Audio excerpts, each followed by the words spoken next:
नमो अर्हन्ताणं नमो सिद्धाणं नमो आयरीयाणं नमो वज्झायाणं नमो Lowe तपसागुरं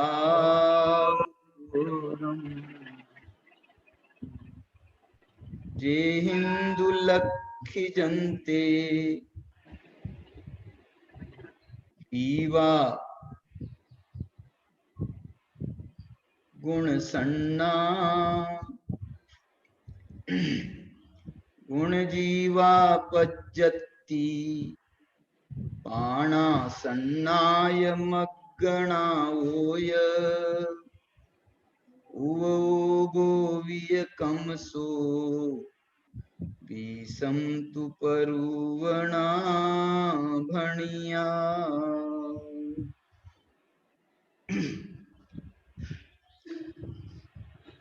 मोक्ष मार्ग की चर्चा चल रही है। मोक्ष मार्ग के अंतर्गत हम गुणस्थानों के माध्यम से अथवा कहें 20 प्ररूपणाओं के माध्यम से हम मोक्ष मार्ग को समझने का प्रयत्न कर रहे हैं। गुणस्थान की चर्चा पहले गुणस्थान से होती है। पहला गुणस्थान है मिथ्या दृष्टि गुणस्थान।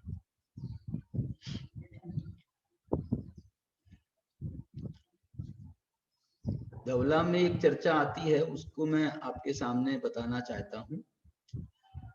धवला के मंगलाचरण में ही प्रारंभ में ही नमोकार मंत्र मंगलाचरण है षटखंडागम ग्रंथ का, और उस मंगलाचरण पर धवलाकार ने बहुत विस्तृत व्याख्या लिखी है। उसकी व्याख्या लिखते हुए वो एक जगह लिखते हैं मंगल कौन है, तो वो कहते हैं जीवो मंगलम। क्या बोला? उन्होंने कहा कि जीवो मंगल। मंगल कौन है? तो बोले जीव मंगल है। क्यों, क्या व्याख्या है? कहाँ अरंत सिद्ध आचार्य उपाध्याय साधु इनको मंगल स्वरूप कह करके इनका मंगलाचरण किया है, नमो अरंताणम नमो सिद्धाणम, इसमें।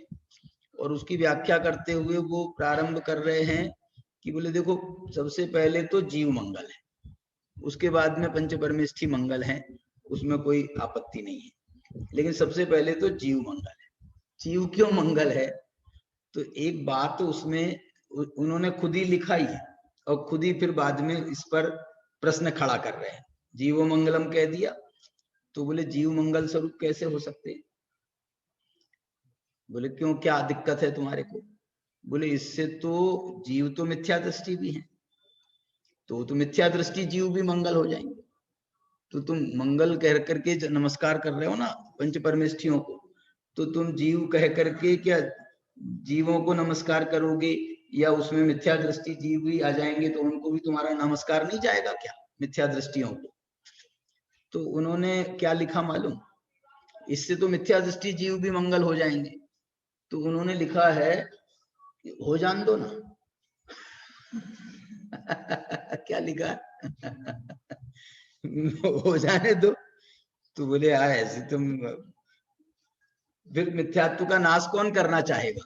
तुम मिथ्या दृष्टियों को ही मंगल कह दोगे तो उन्होंने कहा देखो, हम मिथ्या दृष्टि जीव को मंगल कह रहे हैं ना, इससे मिथ्यात्व मंगल नहीं हो जाता है जी। क्या बोला? मिथ्या दृष्टि जीव, हम जीव की बात कर रहे हैं। जीव में जो है वो जीव तो जीव द्रव्य को कहा जाता है, उसमें तो अनंत ये जो पंच परमेष्ठी की अवस्थाएं हैं, ये सारी अवस्थाओं की शक्तियां उसमें ही विद्यमान है। जीव में ही से ये पंच परमेष्ठी की अवस्थाएं आती हैं। ये सब आत्मा की अवस्थाएं पंच परमेष्ठियों के लिए कहा है, अरुहा सिद्धा इरिया उज्जाया साहु पंच परमेठी देविहु चिट्ठही आदे तम्हा आदाहु में शरणम। डॉक्टर साहब ने इसका अनुवाद किया है, सब आत्मा की अवस्थाएं, इसलिए आत्मा ही है शरण। अब तुमको पंच परमेष्टियों के नाम ले दिए और उससे आत्मा को शरण कहा, तो तुम कह रहे हो कि साहब ये तो सही है, ये तो सही है, तम्हा आदाहु में शरणम, इसलिए मेरे को आत्मा शरण है। लेकिन जिस आत्मा की ये पंच परमेष्टि की अवस्थाएं हैं, उसी आत्मा की तो ये मिथ्या दर्शन ज्ञान चारित्र की भी तो अवस्थाएं हैं। तो आत्मा को यदि शरण कहने में आपको आपत्ति नहीं है, तो जीव को मंगल कहने में फिर आपत्ति क्यों हो सकती है? जीव को मंगल कहने में क्या आपत्ति होगी? बोले साहब मिथ्या दृष्टि भी हो जाएंगे। बोले मिथ्या दृष्टि, हम मिथ्यात्व को मंगल नहीं कह रहे हैं, लेकिन मिथ्यात्व की अवस्था में उस मिथ्या दृष्टि जीव में जो अनंत गुण है, जो उसमें ज्ञान दर्शन रूप चेतना है, वो जो ज्ञान है उसका वो ज्ञान मंगल है क्या नहीं? बोलो क्या उसका जो ज्ञान है, जो उसका दर्शन है, जो उसमें श्रद्धा मिथ्या है अभी, लेकिन जो श्रद्धा नाम का गुण है, चारित्र भले ही अभी मिथ्या है, लेकिन जो चारित्र नाम का गुण है वो मंगल है क्या नहीं? ऐसा कहकर के उन्होंने क्या जवाब दिया? हो जाने दो। क्यों हो जाने दो कहा? बोलो बताओ क्यों हो जाने दो? उनकी दृष्टि जो है, उनकी दृष्टि मिथ्यात्व पर नहीं है, उनकी दृष्टि इस बात पर है कि ये मिथ्या दृष्टि जीव भी अपने शुद्ध स्वरूप का, अपनी आत्मा का, जीवो मंगलम, अपने जीव स्वरूप का यदि अवलंबन करेगा, उसका आश्रय लेगा, तो इसका भी मिथ्यात्व नष्ट हो जाएगा। इसलिए जीव को मंगल कह रहे। यदि ये बात मैं कह रहा हूं, यदि ये बात समय सार में लिखी होती ना, समय सार की एंगल से इस सूत्र की व्याख्या करो आप, जीवो मंगलम की, ये तो धवलाकार ने इस एंगल से चर्चा करी है, लेकिन यदि समय सार के एंगल से इसकी चर्चा करेंगे तो वो ये कह रहे हैं जीव भले ही अनंत काल से मिथ्या दृष्टि रहा हो, लेकिन जीव मिथ्या दृष्टि नहीं हो गया। क्या समय सार क्या कहता है? पर्याय में भले ही अनंत काल से मिथ्यात्व रहा हो, लेकिन द्रव्य स्वभाव जो भगवान आत्मा है वो कोई मिथ्या दृष्टि नहीं हो गया। मुझे एक बात बताओ, ये आपको जब हमने ये कहा कि पंच परमेष्टि आत्मा की अवस्थाएं हैं और आत्मा शरण है, तो तुमको वहां पर आत्मा शरण हुई थी कि वो पंच परमेष्टि ही दिख रहे थे? बोलो, तुमको आत्मा शरण हुई थी या पंच परमेष्टि ही दिख रहे थे? बोले नहीं नहीं नहीं, हमको पंच परमेष्टि नहीं दिख रहे थे, हमको तो आत्मा दिख रही थी। तो वो आत्मा की पर्याय में पंच परमेष्टि की पर्याय हो, मिथ्यात्व की पर्याय हो, ये जो आत्मा है ना, इस आत्मा के लिए तो ये लिखा है, समझ लो आपको क्या बोलना चाहिए, परमात्मा प्रकाश की गाथा है। जई बद्धौ मक्खौ मुणौ सो बंधयन्तु निभंतु, जई बद्धौ मुक्खौ मुणौ, यदि तुम आत्मा को बंधा हुआ या मुक्त हुआ मानते हो तो तुम निश्चित रूप से बंधते हो। क्या लिख रहे वो? आत्मा को बंधा हुआ मानते हो तो बंधते हो नहीं, तो बनते हो इसलिए नहीं। वो ये कह रहे हैं आत्मा को यदि बंधा हुआ मानते हो या मुक्त हुआ मानते हो, आत्मा को मुक्त मानते हो। देखो आत्मा की महिमा बताने के लिए भले ही हम ये कहें सिद्ध समान सदा पद मेरो, जो जानदि अरहंतम सो जानदि अप्पाणम, हम ये सब कहें, उसके साथ में मैचिंग कराएं आपको, लेकिन वो पर्याय रंच मात्र भी वो आत्मा के स्वरूप में प्रवेश नहीं करती वो पर्याय। क्यों? क्योंकि जो दृष्टि का विषय है, वो जो हमारा शुद्धात्मा है, वो तो पर्यायों से भिन्न है। पर्यायों से भिन्न है तो कौन सी? मिथ्यात्व पर्यायों से भिन्न है, सम्यक्त्व से सहित है, संसार पर्याय से भिन्न है, मोक्ष पर्याय से सहित है, मति श्रुति ज्ञान से भिन्न है, केवल ज्ञान से सहित है। उनने क्या लिख दिया मालूम? सब आत्मा की अवस्थाएं। अब बोलोगे साहब वहां तो सब पंच परमेष्टि कहे थे। अरे ये भी कहा है और जगह और दूसरी भाषा में भी मैं तो ये कहता हूँ सम्यक मिथ्यात्व की अवस्थाएं बताएं, और तो भी आचार्य को ये कहने में संकोच नहीं है ये सब आत्मा की अवस्थाएं। बोले आपने तो सम्यक्त्व को भी मिथ्यात्व के साथ में गिना दिया। जैसे मिथ्यात्व आत्मा की अवस्था है, ऐसी सम्यक्त्व भी आत्मा की अवस्था है। वो आत्मा जो है, वो आत्मा जो सम्यक्त्व से सहित आत्मा है कहें, पर्यायवान आत्मा कहें, वो पर्यायवान आत्मा दृष्टि का विषय नहीं है। वो आत्मा ध्यान का ध्येय नहीं है। ध्यान का ध्येय तो कौन सी आत्मा है? नियम सार की गाथा है। नियम सार की गाथा लिखा है उन्होंने, क्या गाथा है वो? एदे ये जो चार भाव हैं, औदैहिक आदि जो 5 भाव है ना, 5 भावों में ये जो 4 भाव हैं, ये 4 भावों से आत्मा रहित है। जीवादि बहितच्चम हेयम उवादेयम अपनो अप्पा। जीवादि जो 9 तत्व हैं अथवा 7 तत्व हैं, बहित तत्व, ये बहिर्तत्व है। आप थोड़ा सा सोच के तो बोलो आचार्य, ये 7 तत्वों में 9 पदार्थों में संवर है, निजरा है, मोक्ष है, तुम सबको बहिर्तत्व क्यों कह रहे हो? और सबको 7, वहां तो 7 तत्वों में तो क्या विचित्रता है, 7 तत्वों में सारे के सारे तो तत्व आ गए, उसमें जीव आ गया, जीव भी आ गया, जीव तत्व आ गया, अजीव आ गया, पुण्य आ गया, पाप आ गया, आश्रव बंध, आश्रव संवर, निर्जरा बंध, मोक्ष, बोलो सब तो आ गए। क्या छूटा? बोले ये जो सब आए हैं ना, ये सब आत्मा की अवस्थाएं। ये जो जीव तत्व में जो जीव है ना, वो द्रव्य नहीं है। जीव तत्व में जो जीव है वो भी द्रव्य नहीं है, वो भी पर्याय है। अजीव में जो अजीव है वो भी अजीव द्रव्य, 5 पुद्गल द्रव्यों को अजीव नहीं कहते। ये जो है, मतलब मैं अभी जो अपेक्षा बताना चाहता हूं उस अपेक्षा से समझना। सामान्य से जब 7 तत्व कहे जाते हैं तो यही कहा जाता है कि 2 द्रव्य रूप हैं, 5 पर्याय रूप हैं, एक सामान्य से यही कहा जाता है। लेकिन समय सारने अथवा तत्वार्थ सूत्र ने भी, ये कह रहा हूं मैं, तत्वार्थ सूत्र ने भी जो जीव तत्व बताया है, वो जीव तत्व पर्याय रूप जीव तत्व ही बताया है, पर्याय रूप जीव तत्व ही बताया है। और वो पर्याय रूप जीव तत्व बताने के कारण से जब उन्होंने शुद्धात्मा बताया है तो उस शुद्धात्मा को 9 तत्वों से भिन्न बताया है। 9 तत्वों में छिपी हुई जो ज्योति उसे बतलाएंगे। अब बताओ, 9 तत्वों में छिपी हुई ज्योति बताएंगे, तो 9 तत्वों में छिपी हुई ज्योति मोक्ष तत्व के अंदर है, संवर निजरा के अंदर है, हाँ है, मंजूर।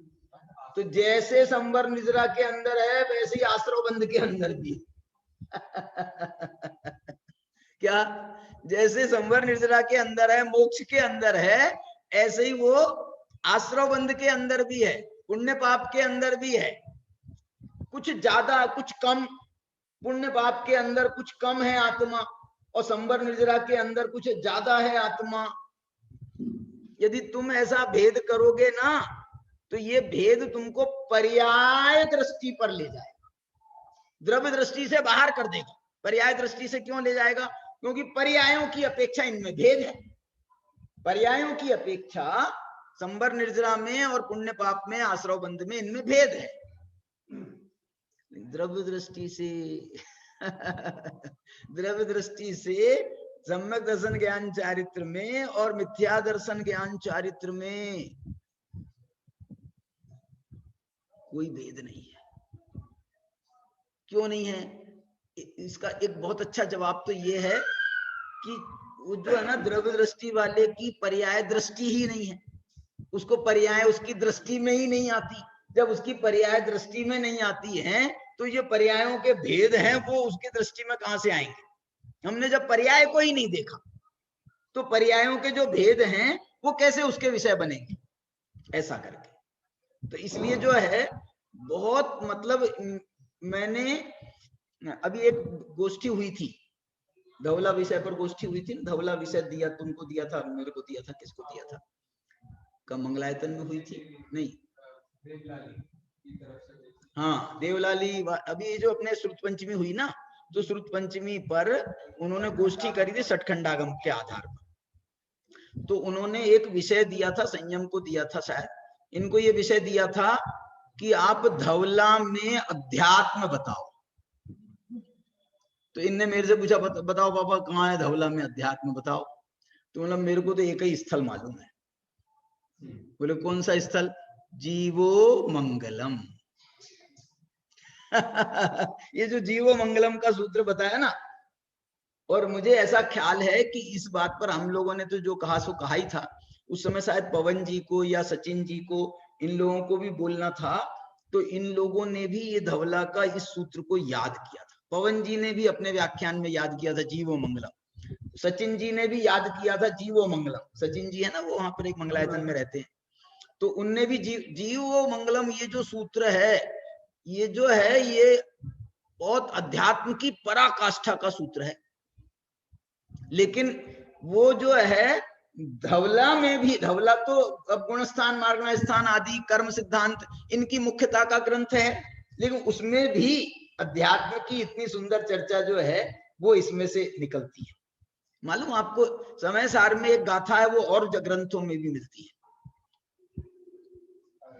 मति ज्ञान, श्रुत ज्ञान, अवधि ज्ञान, मन पर्याय ज्ञान, केवल ज्ञान, ये सब ज्ञान की उपाधियां हैं। मति ज्ञान, श्रुत ज्ञान, अवधि ज्ञान, मन पर्याय ज्ञान, केवल ज्ञान, ये सब ज्ञान की उपाधियां हैं। ज्ञान तो इन पांचों से भिन्न निखालिस ज्ञान मात्र है।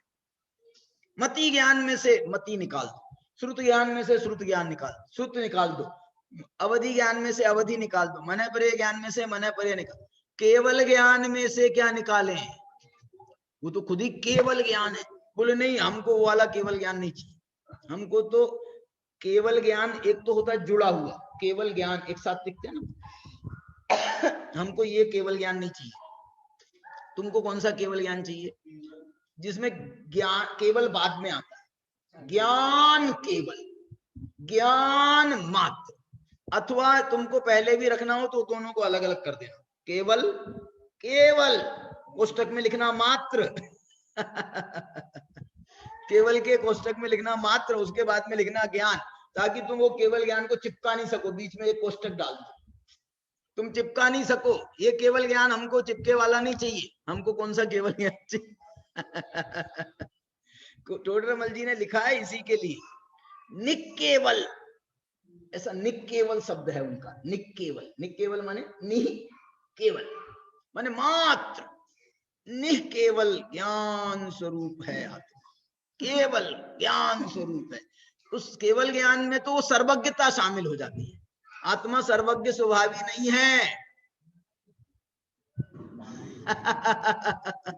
अब सर्वज्ञ स्वभावी नहीं है, वहां तो 47 शक्तियों में एक सर्वज्ञ तो शक्ति है वो जिस रेफरेंस में सर्वज्ञत्व शक्ति है उस रेफरेंस में सर्वज्ञत्व शक्ति है, लेकिन जिस रेफरेंस में हम मना कर रहे हैं ना उसको पर्याय रूप केवल ज्ञान, पर्याय रूप सर्वज्ञता, ये जो सर्वज्ञत्व है ये तो शक्ति है, ये तो शक्तिभूत सर्वज्ञता है। शक्तिभूत सर्वज्ञता से इनकार नहीं है, लेकिन जो व्यक्तिभूत सर्वज्ञता है, प्रगट रूप सर्वज्ञता है, पर्याय रूप केवल ज्ञान है, उससे इनकार किया है।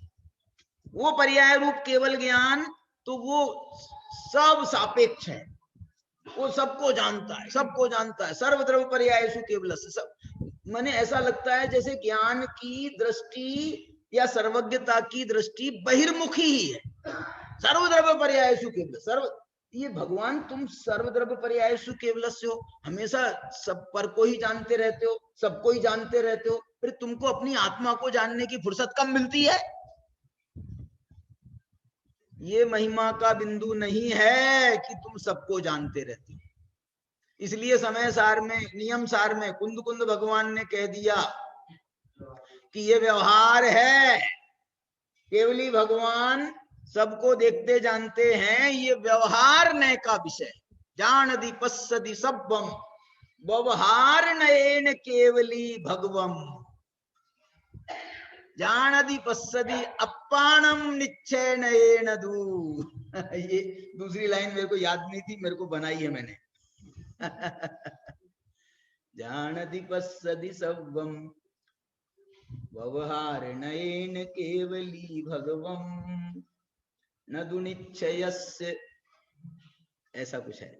निश्चय से केवली भगवान सबको देखते जानते नहीं है, वो सिर्फ और सिर्फ अपनी आत्मा को जानते हैं। निश्चय से अपनी आत्मा को जानते हैं। एक गाथा है, 3 गाथाएं लिखी हैं कुंद कुंद आचार्य ने। निश्चय से अपनी आत्मा को जानते हैं, एक गाथा। निश्चय से अपनी आत्मा को ही देखते हैं, दूसरी गाथा। और तीसरी गाथा है निश्चय से आत्मा को ही विषय बनाता है। क्या? जानना देखना भी व्यवहार है। आत्मा को विषय बनाता है। किसने आत्मा को विषय बनाया? आत्मा ने। किसको विषय बनाया? आत्मा को। ऐसा उसमें गाथाएं हैं। और व्यवहार ने से सबको देखता है, सबको जानता है। ऐसा आत्मा जो है सबको देखता जानता है, ये व्यवहार नय का विषय। और इस बात को, ये तो आचार्यों के वचन हो गए। हमारे दौलत राम जी ने एक स्तुति लिखी है, वो स्तुति में उन्होंने ये बात लिखी है। बताओ कहाँ लिखी? दौलत राम जी ने। हाँ, सकल गे गायक तदपि। मैंने उनको देखो, उनने इतनी प्यारी भाषा लिखी। उन्होंने व्यवहार ने नहीं लिखा, उन्होंने निश्चय नहीं लिखा, लेकिन उन्होंने यद्यपि तदपि लगा दिया ना, तो वो तदपि के बाद जो बात कही है वो महत्वपूर्ण हो गई। सकल गे गायक, इतना कहा, हमको तो बहुत महिमा आ रही थी, बहुत स्तुति में आनंद आ रहा था, भगवान सकल गे गायक है। और उसके बाद में उनने तदपि लगा दिया। हमको समझ में आ गया कि कुछ ये बात अब जो है गड़बड़ होने वाली है। मतलब ये जो हमने प्रशंसा करी है ना, ये प्रशंसा की, ये प्रश्न चिन्ह लगाने वाले हैं हमारी प्रशंसा पर। तदपि निजानंद रसलीन, क्या अर्थ है? यद्यपि माने व्यवहार ने से सकल गे गायक है, तदपि निश्चय ने से अपनी आत्मा में ही लीन है। ये तदपि लगाया उन्होंने, इसमें उनने निश्चय व्यवहार नय का प्रयोग कर दिया। निश्चय व्यवहार नय का प्रयोग कर दिया, बिना करे कर दिया। देखो, मैं आपको ये बताना चाहता हूं कि ये जो गुणस्थान के विषय हैं, गुणस्थान की मेरे अभी जो है, मैंने कल भी आपको कहा था, मेरा उद्देश्य गुणस्थान की कक्षा नहीं है या गुणस्थान समझाना नहीं है। मेरा उद्देश्य क्या है? मेरा उद्देश्य है मोक्ष मार्ग समझाना, मोक्ष मार्ग की बात करना। और वो पहले गुणस्थान से भी उस मोक्ष मार्ग का क्या संबंध है, ये भी हम समझने की कोशिश कर रहे हैं। पहले गुणस्थान से मोक्ष मार्ग, उसके लिए एक चर्चा तो अपन ने करी थी कल। वो थी, कौन सी चर्चा थी? 5 लब्धियों की। 5 लब्धियां मालूम, 5 लब्धियों को क्या माना गया है? 5 लब्धियां मोक्ष मार्ग नहीं है, लेकिन 5 लब्धियां मोक्ष मार्ग का मार्ग है। क्या बोला? मोक्ष मार्ग का एक भेद है सम्यक दर्शन। सम्यक दर्शन ज्ञान चारित्राणि मोक्ष मार्ग है ना, तो एक भेद है सम्यक दर्शन। तो ये जो है ना 5 लब्धियां, ये सम्यक दर्शन का मार्ग है। सम्यक दर्शन ज्ञान चारित्र मोक्ष का मार्ग है। और ये 5 लब्धियां क्षोभसम विशुद्ध देशना प्रायोग्य और करण, ये जो 5 लब्धियां हैं, ये सम्यक दर्शन का मार्ग है। तो मोक्ष मार्ग यदि मार्ग है तो मोक्ष मार्ग का जो मार्ग है उसकी भी वैल्यूज जो है वो एकदम कम नहीं आंकी जा सकती। उनको उनका भी, क्योंकि हमको अभी किसकी जरूरत है बताओ, हमको अभी किसकी जरूरत है? मोक्ष मार्ग की जरूरत है या मोक्ष मार्ग के सम्यक दर्शन नहीं हुआ है तब तक, तो अब तब तक तो हमको सम्यक दर्शन का मार्ग बताओ। और ये सम्यक दर्शन का मार्ग कहां से निकलता है बताओ, कहां से निकलता है? सम्यक दर्शन चौथे गुण स्थान में होता है। कहां से होता है? पहले गुण स्थान से चौथा गुण स्थान। ये जो दूसरा और तीसरा गुण स्थान है ना, इन दूसरे तीसरे गुण स्थान की चर्चा चौथे गुण स्थान के बाद में करेंगे। तो बाद में करेंगे तो इनको गुण स्थान का नाम भी आगे का, इसको चौथे को दूसरा बना देते। पहला गुण स्थान मिथ्यात्व का, दूसरा गुण स्थान सम्यक्त्व का, तीसरा गुण स्थान सासाधन का, चौथा गुण स्थान सम्यक मिथ्यात्व का, ऐसे बना देते। जबरदस्त हमको झंझट हो जाती है ना बार बार, बोले पहले से चौथा होता है तो हमेशा प्रश्न बना रहता है दूसरे तीसरे, दूसरा तीसरा क्यों नहीं आ रहा भैया? दूसरा गुण स्थान पहले से तो दूसरा आना चाहिए, पहली सीढ़ी के बाद में दूसरी आनी चाहिए कि चौथी आनी चाहिए? बात सही है, बात सही है, लेकिन तो फिर इसको दूसरा क्यों कहा, इसको तीसरा क्यों कहा? गिरते हुए के हैं मान्य है, मैं ये कह रहा हूं गिरते हुए के हैं मान्य है, फिर भी ये प्रश्न है मेरा कि दूसरा, इसको दूसरा क्यों कहा, उसको तीसरा क्यों कहा? ये जो कहा गया है ये मैंने अपने वो वैज्ञानिक वाले लेख में लिखा है। ये जो कहा गया है ना, ये इसलिए कहा गया है कि पहले गुणस्थान तो बड़ा सबसे हल्का गुणस्थान है, उसकी विशुद्धि का लेवल सबसे कम है, उससे दूसरे गुणस्थान का लेवल कुछ अच्छा है।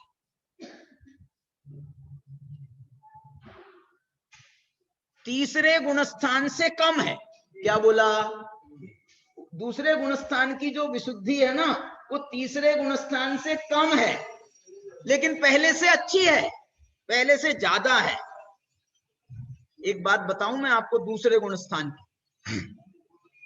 दूसरे गुणस्थान के लिए जयसेनाचार्य ने एक टीका, समय सार की टीका में या प्रवचन सार की टीका में, उन्होंने दूसरे गुणस्थान से 12वें गुणस्थान तक की जिन संज्ञा दी है। क्या? जिन, जिन माना है जिन। जिन किसे कहते हैं?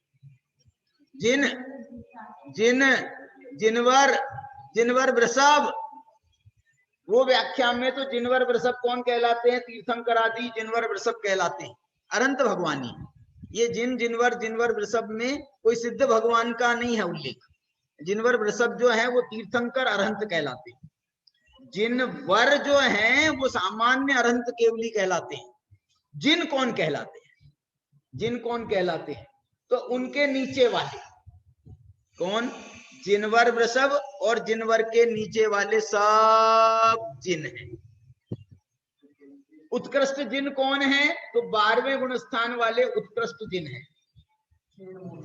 जगन्य क्षीण मोही जिन, उनको भी जिन संज्ञा ना, क्षीण मोही जिना, ऐसी जिन संज्ञा है। जघन्य जिन कौन है? सबसे छोटे जिन कौन है? तो सामान्य से तो चौथे गुण स्थान वाले को कहा जाता है। सामान्य से चौथे गुण स्थान वाले को, जैसे अंतरात्मा अपन कहते हैं, चौथे गुण स्थान से अंतरात्मा संज्ञा लागू करते हैं।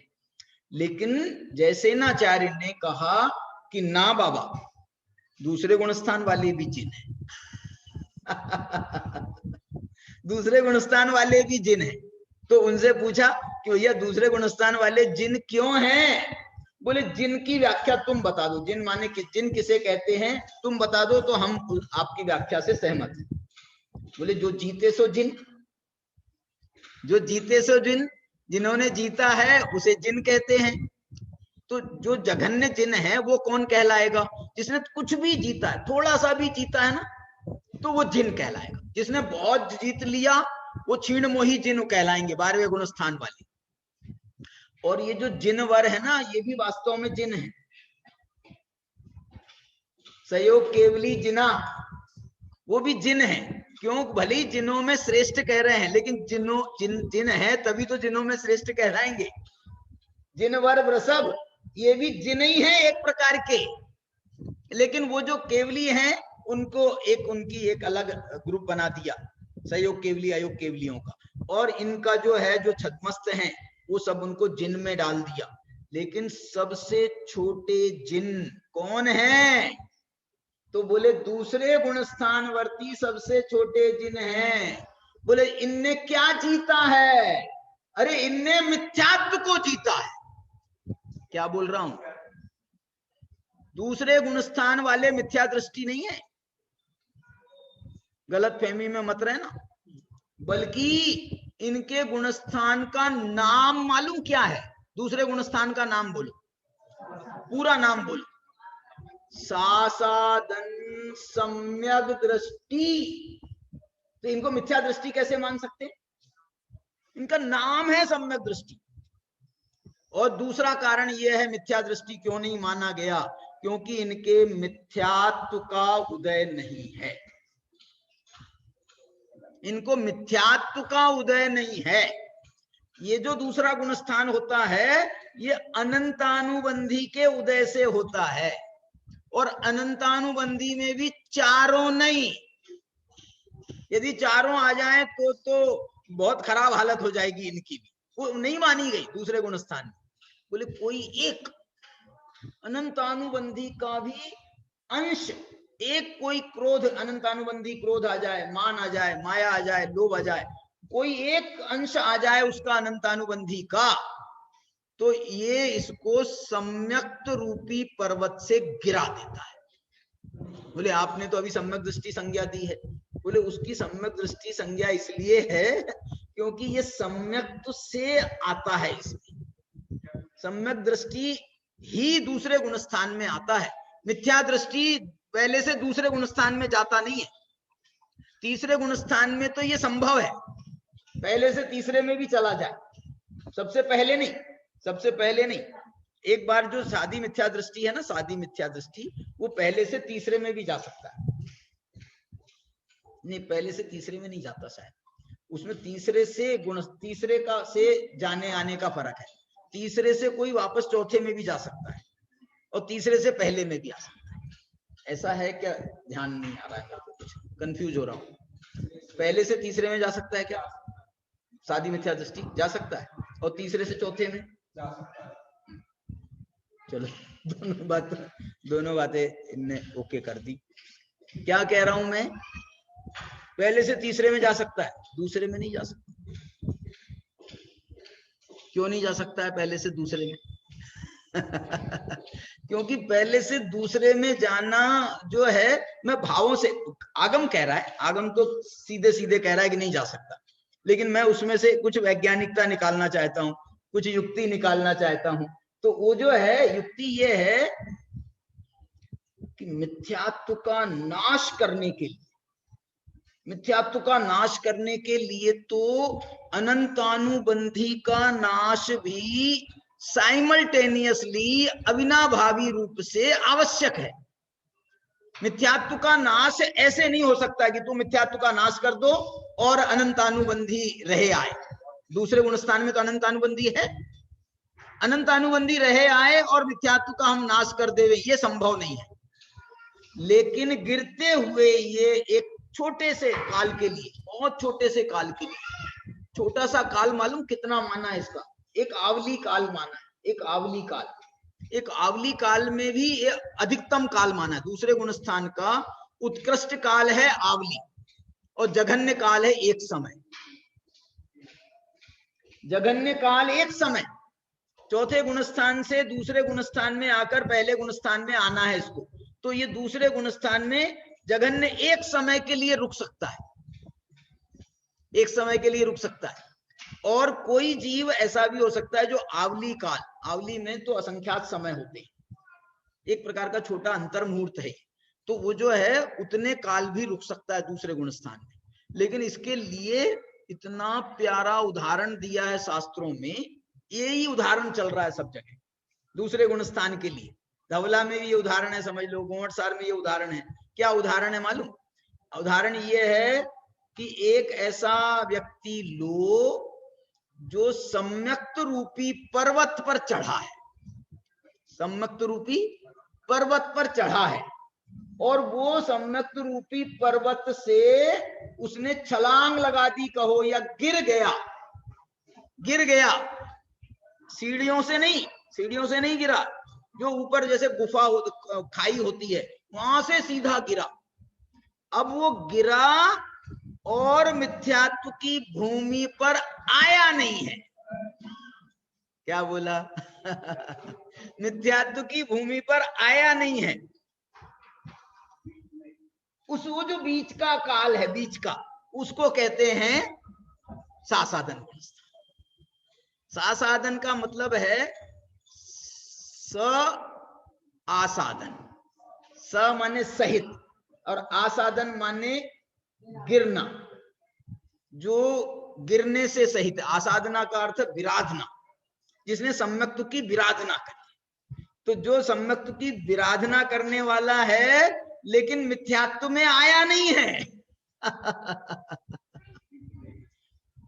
बड़ा विचित्र गुणस्थान है ये, बड़ा विचित्र गुणस्थान है। इस गुणस्थान के भाव पूछे गए कि साहब ये गुणस्थान का भाव क्या है, ऐसा कैसे हो सकता है कि सम्यक्त से गिर जाए और मिथ्यात्व में नहीं आए।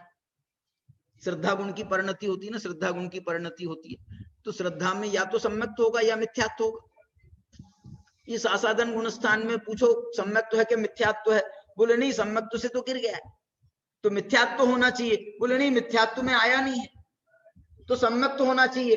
नहीं सम्यक्त से तो गिर गया है, जब गिर गया है सम्यक्त से तो उसको सम्यक्त कैसे कहेंगे, लेकिन मिथ्यात्व में जब तक आया नहीं है तब तक उसको मिथ्यात्व कैसे कहें। तो जब आचार्यों से पूछा इस गुणस्थान का भाव बताओ, बोले मिथ्यात्व में आ जाता तो औदैहिक भाव कहलाता। क्या बोला? मिथ्यात्व में आ जाता तो औदैहिक भाव कहलाता, और सम्यक्त्व में रहता तो सम्यक्त्व उपसम सम्यक्त्व से गिरता है ये जी। उपसम सम्यक्त्व वाला ही दूसरे गुणस्थान में आता है, तो उपसम सम्यक्त्व में रहता तो उपसम सम्यक्त्व कहलाता, मिथ्यात्व में आ जाता तो मिथ्यात्व कहलाता। लेकिन ये जो है ना उपसम सम्यक्त्व है इसके पास में, तो इसलिए औपसमिक भाव नहीं है, मिथ्यात्व नहीं है इसलिए इसका औदैहिक भाव नहीं है। तो कौन सा भाव माने? तो आचार्यों ने कहा सासादन गुणस्थान का पारिणामिक भाव है। पारिणामिक भाव का मतलब क्या? पारिणामिक भाव, ये पारिणामिक भाव जो है ना, ये ना सम्यक होता है ना मिथ्या होता है। क्या बोल रहे? ना सम्यक होता है ना मिथ्या होता है, इसका नाम है पारिणामिक भाव। पारिणामिक भाव ना औदैहिक होता है, ना चयोपसमिक होता है, ना छायिक होता है, ना औपसमिक होता है।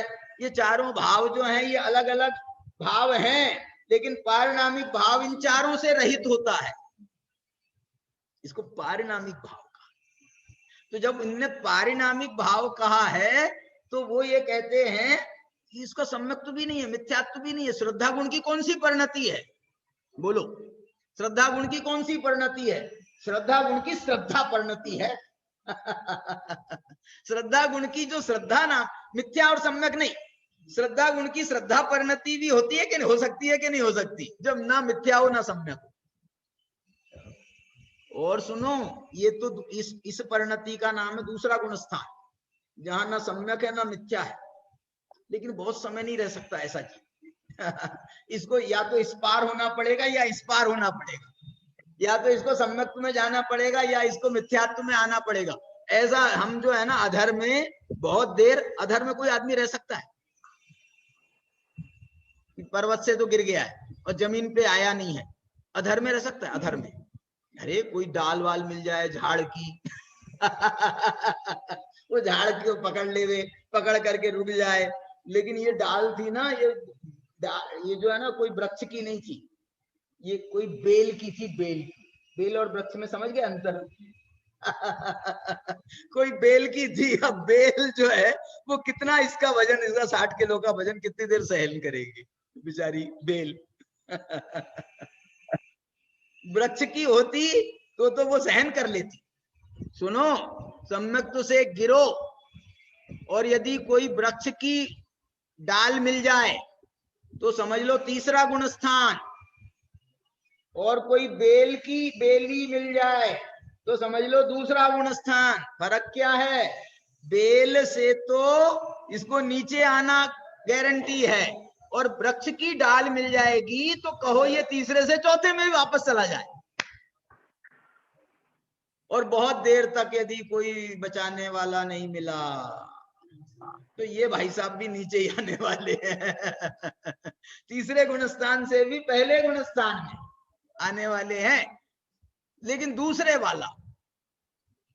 क्यों? क्योंकि जब तक तुम रस्सी डालोगे उसको बचाने के लिए, ऊपर लाने के लिए कुछ प्रयत्न करोगे, तब तक के वो बेल सह नहीं सकती। वो बेल तो समझ लो एक जरा सा एक झटका मात्र, माने उसको एक वो मिलेगा। ये हो सकता है कि ये गिरेगा ना, तो एक बीच में उसको एक सहारा मिल गया था ना, एक सेकंड के लिए रुक गया था, तो अब जो गिरेगा ना, तो जो गिरने का असर होगा वो उतना नहीं होगा जितना एकदम ऊपर से नीचे गिरता तो हाथ पांव टूट जाते, बचता ही नहीं।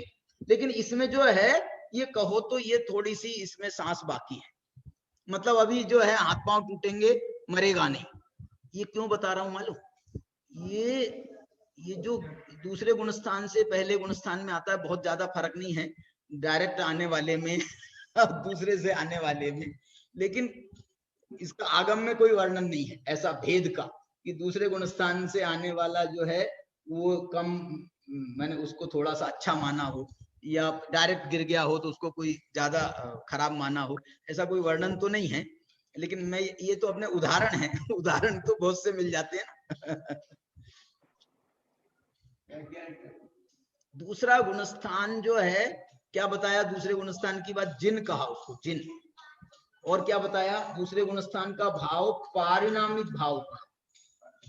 अरे तुमने तो कहा था कि कोई अनंतानुबंधी कसाय के उदय से होता है, तो उदय से हुआ तो औदयिक कहलाना चाहिए ना, फिर इसको पारिणामिक क्यों कहा?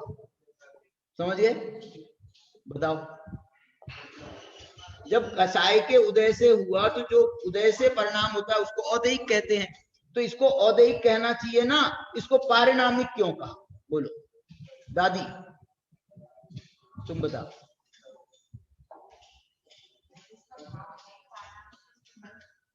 ऐसे कहने से काम नहीं चलेगा। लॉजिक देना पड़ेगा, लॉजिक देना पड़ेगा। अंकित को मालूम है, अंकित बताओ। हैं?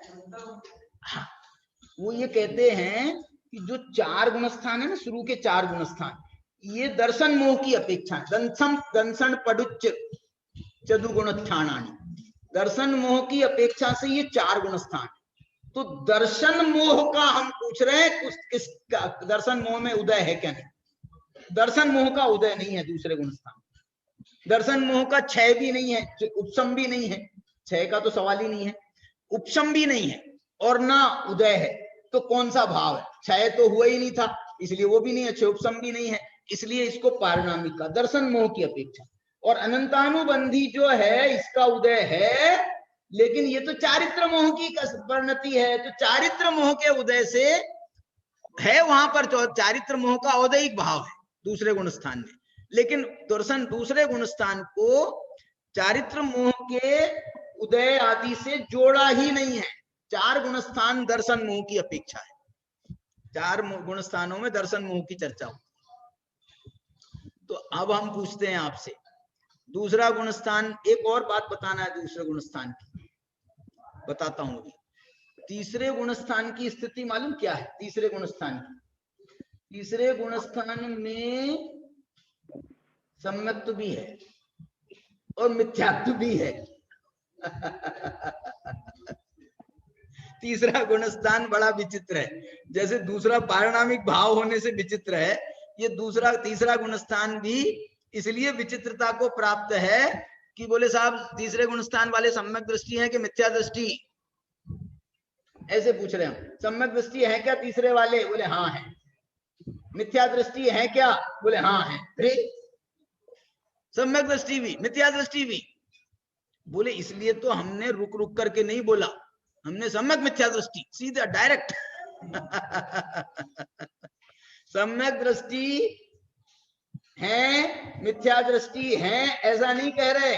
सम्यक मिथ्या दृष्टि माने एक साथ, एक साथ। उसके लिए उदाहरण क्या दिया है मालूम? बोले साहब उसका आप समझाओ, हमको समझाओ, हमको समझ में नहीं आ रहा। एक साथ एक चीज सम्यक दृष्टि भी कैसे हो सकता है, मिथ्या दृष्टि भी कैसे हो सकता है?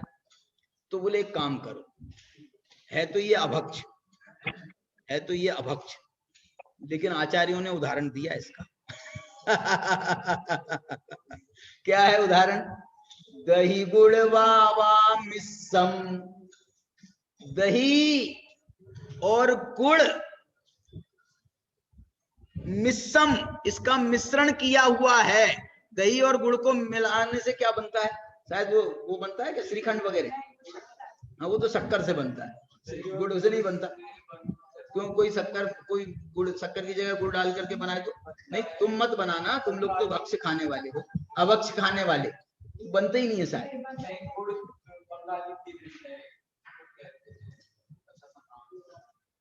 अच्छा, बनती है मतलब वो, उसको श्रीखंड मत कहना, कुछ और जो नाम दे देंगे अपन, दूसरा नाम दे देंगे। पहने, हाँ ये देखो, ये बढ़िया बात कह रहे। बोले यार तुम इसमें काय को उलझे हो, तुम तो ये बताओ जब ये मिले हुए हैं तो इसमें तुमको, और सुनो उसमें मजेदार बात क्या बताना है। दही होता है खट्टा और गुड़ होता है मीठा, और ये जो मिला हुआ दही गुड़ है आपके मुंह पे रखा है, भक्ष्य नहीं है ये भक्ष्य नहीं है, लेकिन यदि रखा है तो आपको स्वाद खट्टा आएगा कि मीठा आएगा? नहीं आएगा, खट्टा, खट्टा आएगा कि मीठा आएगा? उसको बोलते हैं खट मिठा। ये भी चीज है ना अपने पास में खट मिठा। ऐसे ये तीसरे गुणस्थान का जो स्वाद है ये सम्यक मिथ्यात्व है, सम्यक मिथ्यात्व है, सम्यक मिथ्यात्व है। अब आप बोलो श्रद्धा गुण की परिणति है ये? अध्यात्म तो ये कहता है कि श्रद्धा गुण के दो परिणाम होते हैं, दो परिणतियां होती हैं अध्यात्म की अपेक्षा, या तो सम्यक होगा या मिथ्या होगा। और ये गोमट सार कह रहा है, धवलाकार कह रहे हैं, गुणस्थान कह रहे हैं, क्या कह रहे हैं? नहीं, श्रद्धा गुण की चार परिणतियां हो सकती हैं, सम्यक्त्व, मिथ्यात्व, उभय, उभय माने तीसरा गुणस्थान, और अनुभय, अनुभय माने ना सम्यक ना मिथ्या, ये अनुभय का दूसरा गुणस्थान। इसलिए उसको दूसरे गुणस्थान वाले को, जो इन्होंने दूसरे गुणस्थान वाले को सम्यक दृष्टि कहा है ना नाम में, सासाधन सम्यक दृष्टि, उसका पूछा फिर आचार्यों ने। आचार्यों ने कहा जब वहां पर ना सम्यक्त्व होता है ना मिथ्यात्व होता है, तो आपने इस गुणस्थान का नाम सम्यक दृष्टि क्यों रखा? सासाधन सम्यक दृष्टि आपने क्यों रखा इसका नाम? तो उसका जवाब मालूम क्या दिया है? उसका जवाब ये दिया है कि ये जो दूसरा गुणस्थान है ना, ये सम्यक्त्व का काल चल रहा है। देखो क्या मजेदार बात है, ये द्रव्य क्षेत्र काल भाव को समझने में बहुत उपयोगी विषय है, पॉइंट है ये। माने ये सम्यक्त्व का काल है, सम्यक्त्व का भाव नहीं है। क्या बोल रहा हूं, क्या बोल रहा हूं? ये जो दूसरे गुणस्थान में सम्यक्त्व का काल है, लेकिन सम्यक्त्व का भाव नहीं है। सम्यक्त्व का काल है इसलिए सम्यक दृष्टि है, और सम्यक्त्व का भाव नहीं है इसलिए सासाधन है। सम्यक्त्व रूपी पर्वत से गिर गया, सम्यक्त्व की इसने आसाधना करी, भाव नहीं है सम्यक्त्व का, काल है सम्यक्त्व का। क्यों है सम्यक्त्व का काल? ऐसा स्पष्ट लिखा है दूसरे गुणस्थान की परिभाषा में कि जब उपसम सम्यक्त्व के काल में, उपसम सम्यक्त्व को कोई जीव ने उपसम सम्यक्त्व लिया, वो जो उपसम सम्यक्त्व के का आखिरी आवली काल शेष रह जाए, आवली काल शेष रह जाए, तो वो सम्यक्त्व में रहते हुए भी सम्यक्त्व के भाव से गिर जाता है।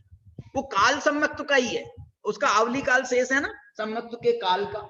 उपसम सम्यक्त्व के काल में आवली काल, एक समय से लेकर आवली काल तक शेष रहता है तो ये दूसरा गुणस्थान हो जाता है। और यदि कोई सम्यक्त्व का काल पूरा करके गिरेगा तो दूसरा गुणस्थान नहीं होगा उसको। क्या बोला? यदि सम्यक्त्व का उसने पूरा उपसम सम्यक्त्व का काल भोग लिया है और यदि वो वहां से गिरेगा तो गारंटी से पहले गुणस्थान में आएगा। हाँ, और यदि वो सम्यक्त्व के काल में ही गिरता है, एक समय पहले गिर जाता है तो दूसरे गुणस्थान में एक समय तक रहेगा। और आवली काल तक गिरेगा, आवली काल शेष हो तो गिरेगा तो आवली काल दूसरे गुणस्थान में रह सकता है। आवली किसे कहते हैं ये समझाने के लिए, इससे छोटी होती है आवली। क्या बोल रहे हैं? इसको बोलने में जितना समय लग रहा है ना, इसको हम कह रहे हैं आवली, लेकिन ये जो है इससे बहुत छोटी है आवली। ये तो बहुत बड़ा समय हो गया, ये तो बहुत बड़ा समय हो गया। एक बात और आती है मालूम आपको, बहुत अच्छी बात आती है। वो देवता होते हैं ना, देवता उनका उदाहरण ऐसा आता है, कौन सा को आ जाएगा आप लोगों को उदाहरण ख्याल कि कोई देवता सुमेरु पर्वत से कूदा, उसने कूदा सुमेरु पर्वत से, और उसने क्या किया मालूम? कूदने के पहले उसने सुमेरु पर्वत की 3 प्रदक्षिणा दी कूद कर। क्या बोल ऐसा कोई उदाहरण आता है शास्त्र में कहीं पर? उसने जो है ना कूदा और कूद करके प्रदक्षिणा दी और प्रदक्षिणा दे करके फिर वो नीचे आया। इसलिए ये मनुष्यों के लिए उदाहरण नहीं है, देवताओं के लिए उदाहरण है। और मनुष्यों में भी आप देखो ना, कई लोग जो है ना ऊपर से छलांग लगाते हैं, खाई वगैरह में ऊपर से छलांग लगाते हैं, या ये जो है ना ये तैराक लोग होते हैं ना, तैराक लोग, वो ऊपर दूसरी मंजिल से कूदता है, नीचे आता है पानी के लिए, नदी या तालाब में कूदता है, और उसी बीच में वो ऐसा कुलाटी भी ले लेता है। देखा है मैंने? वो ऊपर से कूदा है, सीधा नीचे नहीं आया, उसने बीच में गुलाटी ले ली और फिर नीचे आया। और होशियार कोई 1 गुलाटी वाला हो सकता है, कोई 2 गुलाटी वाला हो सकता है, कोई मैंने उसने क्या किया होगा बीच में, मेरे को बताओ। गुरुत्वाकर्षण के क्या हाल हुए होंगे, बेचारा गुरुत्वाकर्षण उसको खींच रहा होगा और ये बोला है रुक रुक रुक मैं गुलाटी ले लूं गुलाटी लेता है। ये तो इतने से में और कोई सुमेरु पर्वत से नीचे आए तो वो तो उसको कितना उसने तो बीच में वो 10 गुलाटी ले लेगा। वो तो बोले गुलाटी नहीं, वो प्रदक्षिणा ले लेता है। सुमेरु पर्वत 1 लाख योजन का है तो 1 लाख योजन की प्रदक्षिणा के बाद में नीचे आता है भाई। तो ये मैं ये कहता हूं आपको, ये गुणस्थान का विषय भी है, बहुत नीरस माना जाता है, बहुत नीरस माना जाता है, लेकिन अपने को कितना मजा आ रहा है ये गुणस्थान जैसा विषय भी ये सरस है बड़ा, माने उसका आप मजा लो तो सरस है, और ऐसे ही पढ़ो रोते रोते। जो कौन सा विषय आगा गुण, जैसे अपने स्कूल वाले कोर्स में गणित का विषय हो, हे भगवान जो गणित विषय नहीं रहते और बहुत से लोग अंग्रेजी से डरते हैं, तो बोले ये विषय हटा देना चाहिए कोर्स में से। कौन कौन से? एक तो ये गणित मैथ से हटा दो और दूसरा ये इंग्लिश हटा दो। ये नहीं पढ़ने वालों के लक्षण है नहीं पढ़ने वालों के लक्षण है। पढ़ने वाले तो कहते हैं अरे क्यों नहीं, और भी कोई ले आओ, कोई विषय हो तो वो भी ले आओ, हम तो उसको भी पढ़ लेंगे। दूसरे गुणस्थान की एक खास बात और बताना चाहता हूँ। दूसरे गुणस्थान की, मेरे को आज पहले गुणस्थान की एक बात बताना था, वो तो रह गई है, लेकिन मैं अभी दूसरे गुणस्थान की ही अपन चर्चा कर रहे हैं। कितना हो तो नहीं क्या समय? 2 मिनट 3 मिनट बचे हैं मेरे इसके हिसाब से। मैंने आज चश्मा तक नहीं निकाला है अभी तक, और 3 मिनट बचे। मैं आपको इसमें एक बात बताना चाहता हूँ दूसरे गुणस्थान की। सम्यक दृष्टि होता है ना, सम्यक दृष्टि, वो सम्यक दृष्टि 41 प्रकृतियों का अबंधक है। क्या बोला? सम्यक दृष्टि 41 प्रकृतियों का अबंधक है। और ये जो दूसरे गुणस्थान, और मिथ्या दृष्टि कौन है? मिथ्या दृष्टि जो है वो 41 प्रकृतियों का भी, 41 प्रकृतियों सहित वो तो 148 प्रकृतियां बांधने की योग्यता वाला है। तो समझ लो उसमें बंध योग्य प्रकृतियां 120-22 ही होती हैं, तो वो अपेक्षा से वो 120 प्रकृतियों का बंधक है। कौन? मिथ्या दृष्टि। और सम्यक दृष्टि 41 प्रकृतियां कम करो, उन 41 प्रकृतियों का बंधक नहीं है। मुझे बताओ दूसरे गुणस्थान वाला बताओ, दूसरे गुणस्थान वाला कितनी प्रकृतियों का बंधक है, कितनी प्रकृतियों का अबंधक है? तो मालूम इसमें ये 41 प्रकृतियां है ना, इसका भी बंटवारा है। इसमें 16 प्रकृतियां तो मिथ्यात्व संबंधी है, मिथ्यात्व से बंधने वाली है, और 25 प्रकृतियां हैं अनंतानुबंधी से बंधने वाली। इसलिए ये जो दूसरे गुणस्थान वाला है, ये अनंतानुबंधी का तो इसको उदय आ गया है, इसलिए इसके 25 प्रकृतियों का बंध चालू हो गया, लेकिन 16 प्रकृतियों का बंध अभी भी चालू नहीं हुआ। दूसरे गुणस्थान में वो 16 प्रकृतियों का अबंधक है। क्यों अबंधक है? क्योंकि मिथ्यात्व में आया नहीं। एक समय बाद तो आने वाला है, तो जब आएगा तब बांधना शुरू करेगा। अभी एक समय के लिए तो उसको 16 प्रकृतियों से मुक्त रखो। और ये 16 प्रकृतियां जो हैं ये छोटी मोटी नहीं है।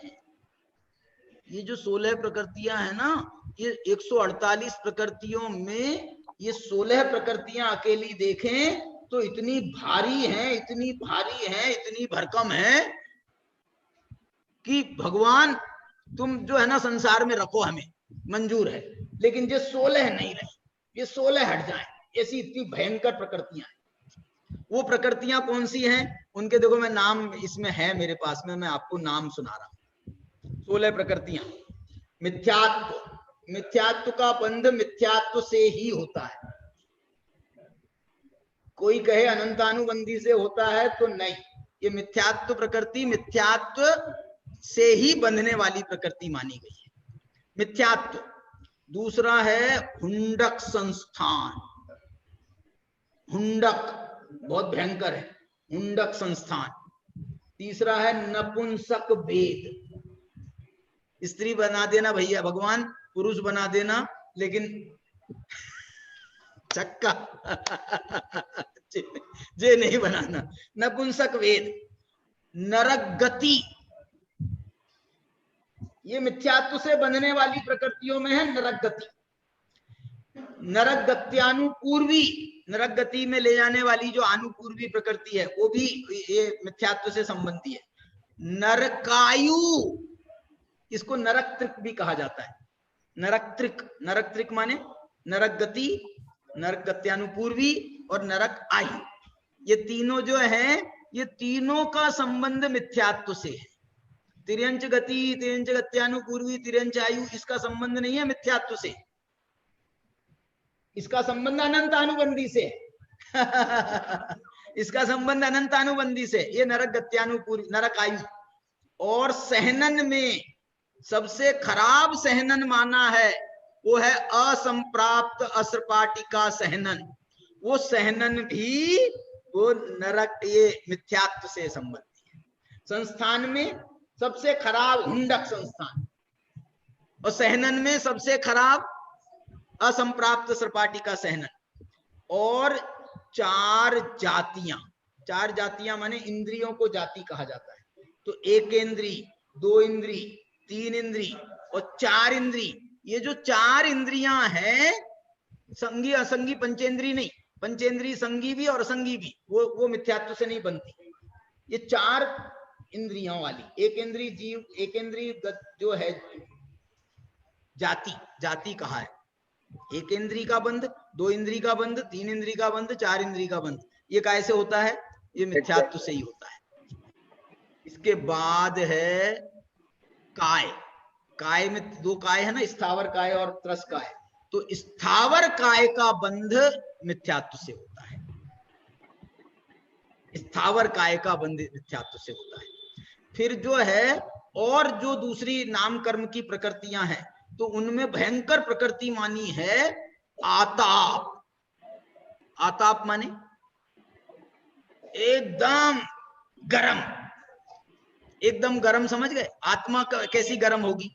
तो ये जो क्रोध है, कषाय है, तो इतनी तीव्र कषाय से आतापित होना, आताप नाम का वो प्रकृति भी है नाम कर्म की, वो आताप नाम की प्रकृति जो है ये इससे बंधती है। किससे? मिथ्यात्व से। सूक्ष्म, सूक्ष्म किसे कहते हैं? सूक्ष्म भी नाम कर्म का भेद है। सूक्ष्म नाम कर्म किसे कहते हैं?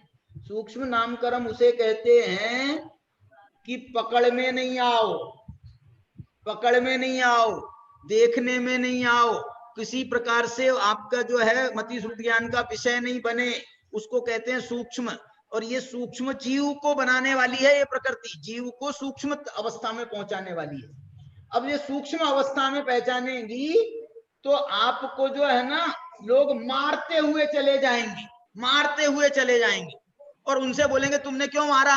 बोले हमको तो कोई दिखाई नहीं, हमको तो कोई दिखाई नहीं, हमने कहा मारा, हमने कहा मारा। ये अहिंसक बने रहेंगे। मुनि महाराज, इस सूक्ष्म जीवों की घात से मुनि महाराज नहीं बचते। सूक्ष्म जीवों के घात से मुनि महाराज 4 हाथ जमीन देख करके चलने के बाद भी उनका घात होता है। तो ये जो है ना, तो भी नहीं बचोगे, वो मुनि महाराजों से भी तुम नहीं बचो, ऐसी स्थिति तुम्हारी हो जाएगी। ये सूक्ष्म इसको कहते हैं। एक है अपर्याप्त, अपर्याप्त कहते हैं जो लब्धि अपर्याप्त तक होती ना अवस्थाएं। तो ये अपर्याप्त जो जाति है, अपर्याप्त प्रकृति है, इसका भी बंध मिथ्यात्व से होता है। और कौन सा है मालूम? और कौन सा है? 15 बता दिए मैंने। 16वां है साधारण। साधारण माने क्या? साधारण माने निगोद, साधारण माने निगोद। ये जो निगोद है, ये भी निगोद जाना भी मिथ्यात्व से होता है। कोई मेरे से कल पूछ रहा था कि ये मिथ्यात्व जो है वो निगोद का कारण मिथ्यात्व है, निगोद का कारण मिथ्यात्व है, निगोद का कारण मिथ्यात्व है। तत्व पुण्यजाई निगोयम, उससे वो मिथ्यात्व, उससे जो है वो निगोद में चले जाते हैं। वो निगोद में जो चले जाते हैं वो मिथ्यात्व के कारण निगोद में जाते हैं। और 1 इंद्री, 2 इंद्री, 3 इंद्री, 4 इंद्री तक भी मिथ्यात्व में मान लिया उनने। तो जो है वो साधारण भी उनने इस प्रकार से, ये 16 प्रकृतियां मानी गई हैं मिथ्यात्व संबंधी। दूसरे गुणस्थान में इनका बंध नहीं होता। दूसरे गुणस्थान वाला अभी इनसे बचा हुआ है। जिन है ना, जिन, इसलिए जिन कहा। और अनंतानुबंधी से बंधने वाली जो प्रकृतियां हैं, 1 मिनट नाम सुना देता हूं आपको, ये प्रकरण हो जाए। अनंतानुबंधी से बनने वाली क्रोध मान माया लोभ, अनंतानुबंधी क्रोध मान माया लोभ इससे बनता है। स्त्यान गृद्धि नाम की जो दर्शन मोह की प्रकृति है, निद्रा निद्रा, प्रचला प्रचला, ये सब उससे बनती है अनंतानुबंधी से। दुर्भग, दुर्भग, दुर्भग माने बहुत गंदा शरीर प्राप्त होना। दुस्वर, गंदा गला प्राप्त होना। अनादे, अप्रशस्त विहायो गति, बहुत खराब ढंग से आकाश में उड़ना, जैसे पक्षी आदि उड़ते हैं ना, इनकी प्रशस्त विहायो गति मानी है, अप्रशस्त, या दोनों प्रकार की मानी है। ऐसा कुछ आता है इसमें भी झगड़ा। स्त्री वेद, नपुंसक वेद का तो उससे था मिथ्यात्व से संबंध, स्त्री वेद का संबंध है अनंतानुबंधी से। नीच गोत्र, तिर्यक गति, तिर्यंच गति का संबंध इससे है। तिर्यक गत्यानुपूर्वी, तिर्यक आयु, इसका संबंध अनंतानुबंधी से है। उद्योत, आताप उसमें था, इसमें उद्योत है। वो सूर्य के साथ में संबंध है उसका आताप का, इनका भाई साहब का चंद्रमा के साथ में है। तुमको सूर्य बनना है कि चंद्रमा बनना है? अच्छा सुनो, उद्योत, संस्थान, संस्थान में 4 कौन से? वो जो आखिरी वाला था वो तो मिथ्यात्व से संबंधित था, और ये बाकी के 4 संस्थान ये इससे बनते हैं अनंतानुबंधी से। इसका मतलब है कि इसके बाद में एक ही संस्थान बचा। कौन सा संस्थान? जो मोक्ष ले जाने वाला है। वो कौन सा है? वज्र वृषभ नाराज सहनन है, वो सहनन है। समचतुरस्र संस्थान, समचतुरस्र संस्थान। तो ये संस्थान में 4। और न्यग्रोध, न्यग्रोध एक अवस्था होती है। स्वाति, कुब्जक, ये सहनन, वामन सहनन, ऐसे जो हैं 4 सहनन, और वज्र नाराज, नाराज, अर्ध नाराज और कीलित, ये 4 सहनन है। और वामन जो है ये संस्थान है। हाँ, ये 4 संस्थान, हाँ 4 हीन संस्थान और 4 सहनन। माने उसके बाद में तो सम्यक्तु के बाद में आपको सहनन मिलेगा तो वज्र वृषभ नाराज सहनन ही मिलेगा, सम्यक्तु से बंधेगा तो, सम्यक्त होने के बाद। और आपको संस्थान मिलेगा तो सम चतुरस्र संस्थान ही होगा। ये इसके साथ कंपलसरी हो गया। ये कंपलसरी माने सम्यक दृष्टि यदि देव पर्याय में जाएगा तो वहां तो सहनन वगैरह नहीं है ना, शायद वहां सहनन नहीं मानेंगे ना, देवताओं को है पता नहीं, चलो तो वो जो है वहां सहनन ये रहेगा। सम्यक दर्शन के साथ में जाओगे तो कौन सा, वज्र वृषभ नाराज सहनन और समचतुरस्र संस्थान। और वहां से देव मनुष्य पर्याय में भी आओगे तो भी आपके पास में वज्र वृषभ नाराज सहनन, वज्र वृषभ नाराज सहनन है, माने आप कोई 63 सलाका के ही पुरुष बनोगे, या और भी कोई हो सकते हैं जिनको वज्र वृषभ नाराज सहनन। तो ऐसी जो है ये बड़ा जो है दूसरे गुण स्थान के संबंध में थोड़ी सी चर्चा अपन ने अभी करी है। इसका मोक्ष मार्ग से बड़ा बहुत गहरा रिलेशन है। मोक्ष मार्गी जीव ही यहाँ आ रहा है, गिर रहा है, लेकिन मोक्ष मार्ग जिसने प्राप्त किया है उसकी महिमा है। ये दूसरे गुण स्थान में उसको जिन कहा गया है। इस प्रकार से इसकी चर्चा अपन ने करी है। तो आपको बहुत समय हो गया, अब चर्चा को यहीं पर विराम देते हैं। आप 1 मिनट का ध्यान करना। कौन से विषय का ध्यान करोगे? जीवो मंगलम। जीवो मंगलम, वाह। चलिए आज पारणामिक भाव जीवो मंगलम का ध्यान।